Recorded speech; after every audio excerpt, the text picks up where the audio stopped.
Solomon സാറുണ്ടോ? പൗലോച്ചാ, മണി ഇപ്പൊ 5:30 കോടതി പിരിഞ്ഞു കാണും. ഈ പിള്ളേരെ ആ മജിസ്ട്രേറ്റിന്റെ വീട് വരെ എത്തിക്കണമല്ലോ. പക്ഷേ ഈ ഉമ്മച്ചന്റെ അനിയനെ പോലീസ് ജീപ്പി കയറ്റി ടൗണിൽ കൂടെ കൊണ്ടുപോവാന്ന് വെച്ചാ ഉമ്മച്ചൻ എത്തിയല്ലോ. എന്നാ പിന്നെ ഉമ്മച്ചൻ ഒരു കാര്യം ചെയ്യും, ഞങ്ങള് ബാക്കിയുള്ളവന്മാരെ കൊണ്ട് ജീപ്പി പോയിക്കോളാം. താൻ അവനെ കൊണ്ട് കാറിലങ്ങ് എത്തിയേച്ചാ മതി. അറിയാലോ മജിസ്ട്രേറ്റ്, നമ്മുടെ പപ്പനോ നമ്പീഷൻ.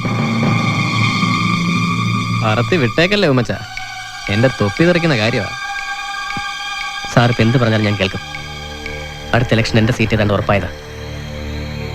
ഈ സമയത്ത് ഇങ്ങനെ ഒരു നാണക്കേടുണ്ടായിപ്പോയാ സഹായിക്കണം. താമ്പാ, നമുക്ക് അകത്തിരുന്ന് സംസാരിക്കാം. താൻ മാത്രം ഈ വക അലങ്കാരങ്ങളൊന്നും വേണ്ട. സാർ പറ, ഞാൻ എന്ത് ചെയ്യണം? സാറിന്റെ പ്രൊമോഷന്റെ കാര്യത്തിന് വേണമെങ്കിൽ ഞാൻ നേരിട്ട് തിരുവനന്തപുരത്തിന് പോവാം.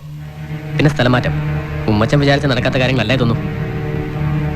ഇതൊക്കെ ആർക്ക് വേണോടോ ഉമ്മച്ച?